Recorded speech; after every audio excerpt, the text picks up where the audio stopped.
Hello, my name's Andy Darrant from Race Technology. I just want to do a brief introductory video into our new standalone GoPro video mode for our software.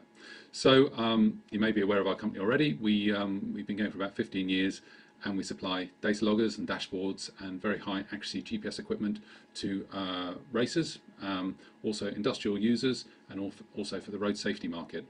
So our traditional business has been supplying a data logger or a dashboard or GPS equipment, and also the software that goes with that to allow our customers to use it. So for the past couple of years we've been doing more and more with GoPro cameras. So the one I have here is the GoPro 7 Silver with the integrated GPS. And the integrated GPS has really opened up the possibilities for what we can do with the camera. So in our traditional work, when we sell hardware, one of the features of the new software was to allow you to load in not only data files from our hardware, but also load in video from the GoPro cameras and use the integrated GPS data to automatically sync the video from here with the data from our systems. We've now taken that a step further, and we've now got a special mode in our software. So instead of using our hardware, you just use the GoPro camera, and both the data and the video comes from the GoPro camera.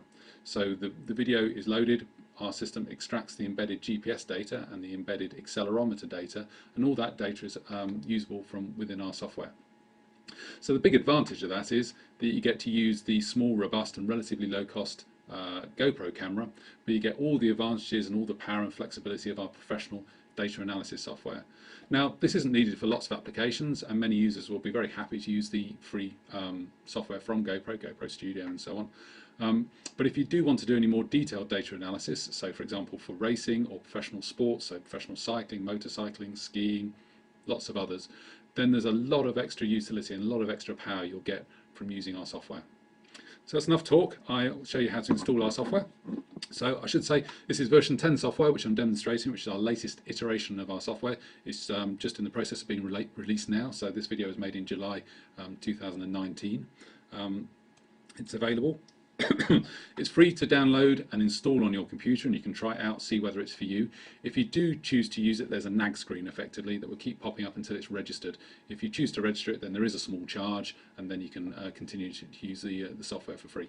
Sorry, not for free obviously, but you can continue to use the software with no time limit. So it's not an annual license or anything, it's just a one-off payment. So I've already downloaded the software onto my desktop, so it's here. So I'll just double click on that. It's the standard Windows installation process, so it's just giving you a security warning, but it's all signed and digitally signed from us. It's just copying over its files, initializing. Okay, this is actually an early version because it's just come out, so it's saying it's beta release. Okay, so next, normal license warning saying regular stuff.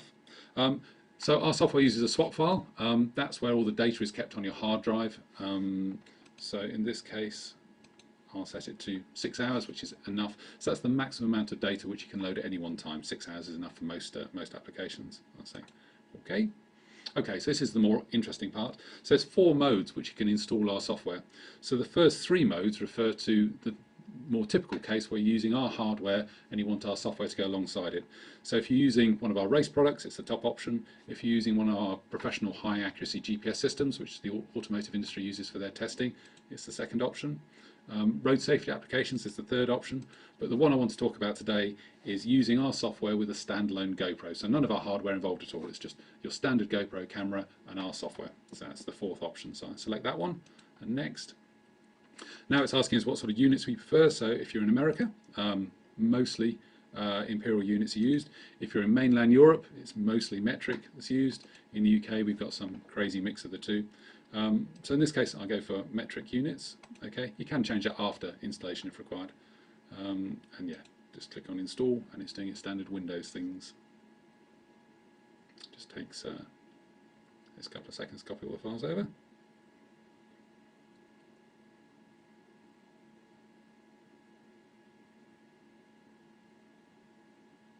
Okay, it's done. Now it's finished. Once it's finished, it's inviting us to reboot the computer, so I'll just do that. Okay, so I've installed the software. The computer's rebooted, and you can see we've now got a new version 10 Race Technology logo icon, sorry, on desktop. So if I start that, this is the program launch screen, And with the GoPro standalone version, there's actually 4 programs which are usable. So the first one is the data analysis. So that's the main application really, and that's the application that allows you to have the GoPro data alongside the GoPro video for the detailed analysis. And if you're watching this video, I guess that's the bit you're interested in. The next application is a video export layout designer. So as well as doing data by video analysis in the analysis program, it's also possible to select a bit of the video, or the whole of the video I suppose, and export it with graphics overlays. So that's already possible with the free software which is supplied by GoPro, and actually that works very nicely. I've used it myself. But the export system within the Race Technology software is more flexible simply because there's a lot more variables which can be included in the export. So for example, you could include lap times, sector times, time slip, that's how much quicker or slower you are than your best lap. You could calculate the vehicle's power and display that. There's also simulation options, so you could display how much faster or slower you are than the simulated lap time. So there's quite a few different options on there, so the video export is quite useful. Next application is the video joiner. So there's a separate video on the video joiner, so I'm not going to look at it here, but basically there's an inherent issue when using the GoPro video cameras to record a long event, so let's say a race or a track session anyway, in that the video is split into individual chapters. So quite often when you come back in after an event, you'll find that you've not got one video, but you've actually got 2, 3, 4, 5 videos. So the video joiner is an application that we've developed to allow you to very quickly join all those chapters into a single video. Now you can do that with other video editing software, but the problem with other software is typically they re-encode the video, which is very slow, so it can take hours. But even worse, they remove all the GPS information from the video. So although you have one video, all the data's gone. So the video joiner is there, so that is a very straightforward way to join all those chapters together. And finally, we also include our own video playback application, so you can load in GoPro video and just play it. Well, actually, a lot of our customers either use the GoPro or VLC, and they're absolutely fine. We just include our own playback software for completeness. Okay, so the main event, let's say, the reason you're probably watching this video is to understand what's included in our data analysis package. So let's take a look at that. So if I click there, that will start up. Now I have to be honest, after I installed it, I've actually run it once already. The only reason I mention it is the very first time you do run it, it generates a swap file. So if you've just installed it and run it, you'll notice that it takes maybe 30 seconds, maybe a couple of minutes to start up. That's only the first time operation. I'd already done it on this computer. So okay, so the software started up and it gives us a number of options. In this case, we can either load a default layout, so that's all the windows already open for you, or in this case, just so I can demonstrate some of the features, I'm going to just start with a completely blank session. So let's start with a blank session. So okay, so now it's the analysis software open, there's no video loaded, there's nothing loaded at all, so it's completely blank. Just got a couple of logos on the back there. So first thing is obviously to load in some GoPro video. So we can either go to File, Load GoPro, and we can load in either the MP4, which is the high quality version, or we can load in the LRVs, which is the lower quality version.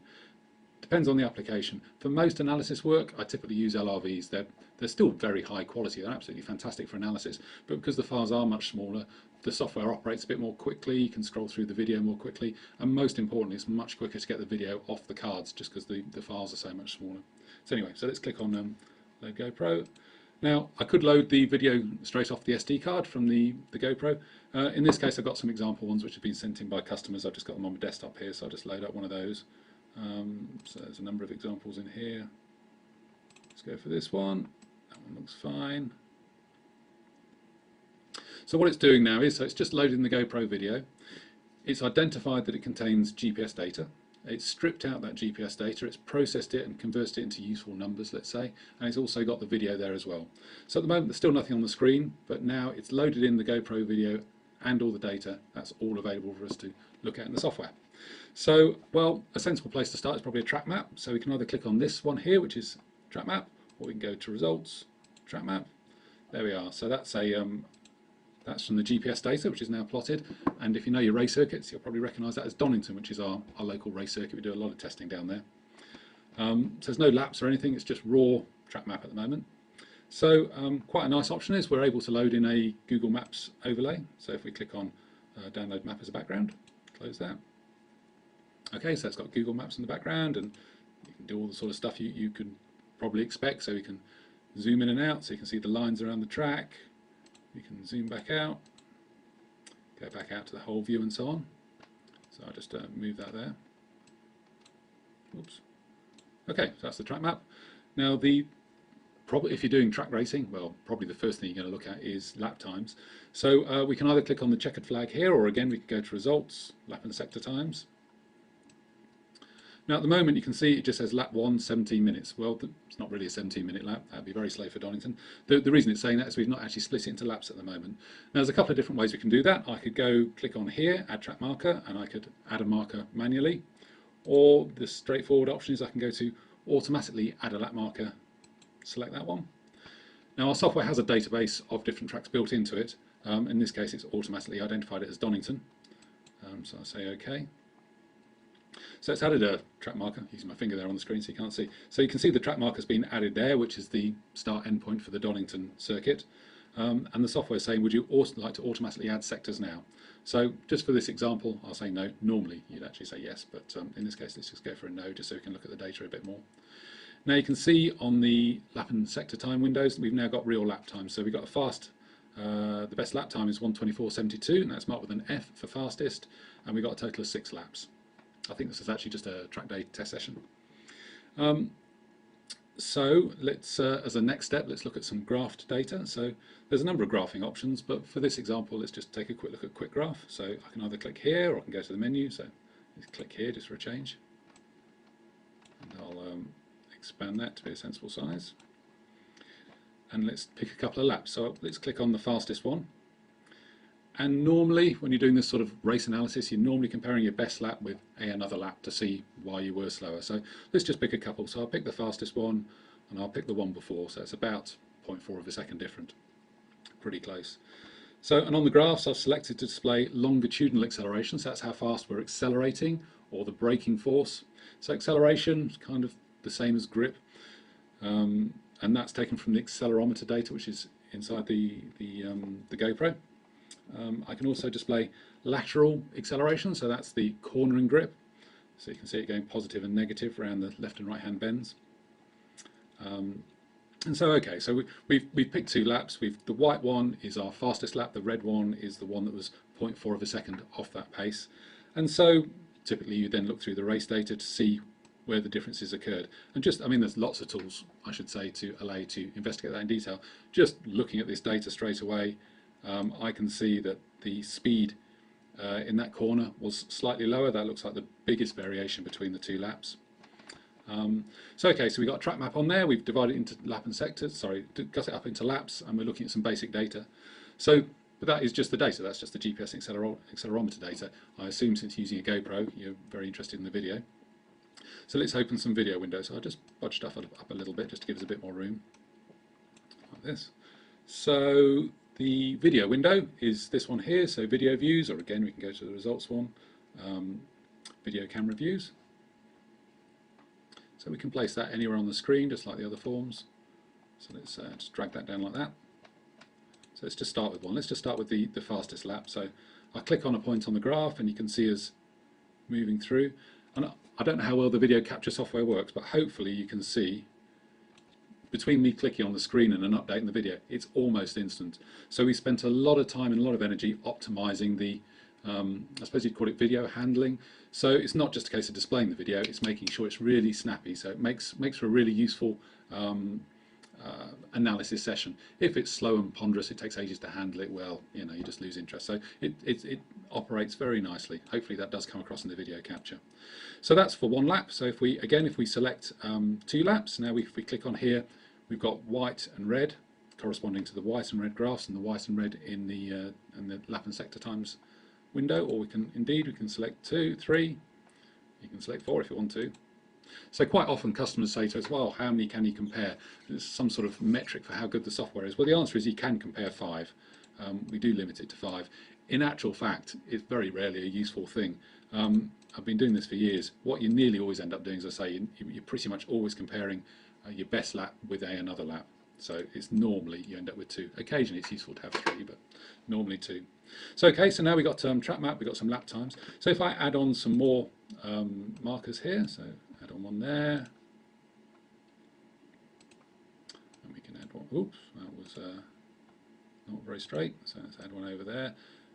Normally, when we're doing the race analysis, we're cutting the circuit into a number of different sectors, and then rather than look at a whole lap, which is difficult to optimize a whole lap at one time, what you normally end up doing is cut the track into sectors, find out which particular sector you've got the highest variance in, let's say. So there'll be one particular corner where there's a couple of different lines to take, or you've tried some different lines, and you concentrate on that. So normally in terms of race analysis, you go out, do some laps, get a feel for the circuit, get to know the circuit, you come back in, do some race analysis, and then the next time you go out, you're looking to improve on just one or two corners.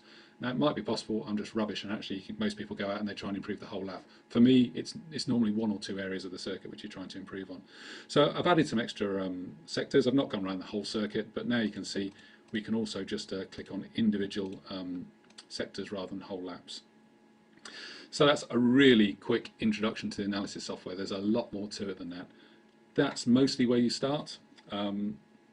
There's a whole bunch of other tools. Maybe I can just show one more, which is very friendly to use. So if we look at time slip rate, so time slip rate is intended to show where you're gaining or losing time on the circuit. So quite often what you'll find is when you've done a number of laps, actually the speeds are very consistent, and it's not easy to pick out where you are gaining or losing time. Looking at time slip, the computer's working out that for you. So it's working out as a percentage how much quicker or slower you were on a lap. So let's pick the lap 3. So the question is, well, where did I lose time? Why was I slower on lap 3 than I was on lap 4? So if we click on interactive mode on the track map, now we're displaying the same lap as we are on the graphs, and we can go onto colour the map based on time slip rate. Okay, so this is a bit more technical, but we've selected lap 3. That's now displayed on the track map view, and it's color coded for where we are gaining or losing time. So very simply, if it's red, you're losing time. If it's blue, you're actually going a bit faster. So there's a few interesting things on this track map. Just looking visually, it looks pretty clear to me that it was here that most of the time was lost. So that's a red section on the track map. You can see it's a high point on the time slip graph. So just a little, not carrying quite enough speed past the apex. Now that could have been because not fast enough onto the throttle. It could have been because it was a different line. It's not obvious. And then further around, you can see a little bit slower into that corner, but actually it was blue after that corner, so most of that was gained. Around here, a little bit slower. I suspect if you look at the video, you can see some traffic ahead there, so it's possibly just because of just lifting off, just to give that guy some room. And again, yeah, you can see it's red around this corner. That was the other area where some time was lost. But again, there's a couple of cars ahead. It was a track day. It was just giving the other competitors a bit of space rather than scaring them. So okay, so there's other options. I'm not going to go through anymore, but you're able to simulate the lap time. So then you can actually see not just comparing yourself with yourself, which is the case here, but actually comparing yourself with how well the computer predicts that that lap could have been driven. So that's very helpful. There's all sorts of statistics you can calculate. There's a virtual dashboard tools. You can also play it back in real time, which is helpful sometimes. So again, if we open up the playback control tools, so show multiple ones. So let's again compare two laps. So if we start from the beginning, I'll just make that window a little bit bigger there. It's quite small on this monitor. So yeah, so if we start there, and I can click play, and you can see both the laps playing back at the same time, so you can see exactly what was going on. Okay, well hopefully that gives you a bit of a flavour of what the analysis software is about. It's a very, very powerful package. I've only touched on a very small proportion of what it's capable of. And for this particular example, we've been talking about circuit racing for cars, and that is probably our most popular application. Well, I'm fairly sure it's our most popular application, but there's plenty of others. I mean, it's really applicable to any competitive sport. So we've got people using it for cycling, for skiing, motorcycle racing, of course, all sorts of different classes of car racing, from drag racing, circuit racing, autocross, and everything in between. So it's a very professional package, and if you can use a spreadsheet, it's about the same level of complexity. So it'll take you a few minutes to work out how to use it in the first place, but we're well known for our usability and ease of use. So hopefully you'll get on with it fairly well. Very straightforward to load the data in. Like I say, you take the card out, just load it in straight off. Okay, well that was it. I won't say any more. Thank you very much for watching the video. I hope that was of some interest. Thank you. Bye.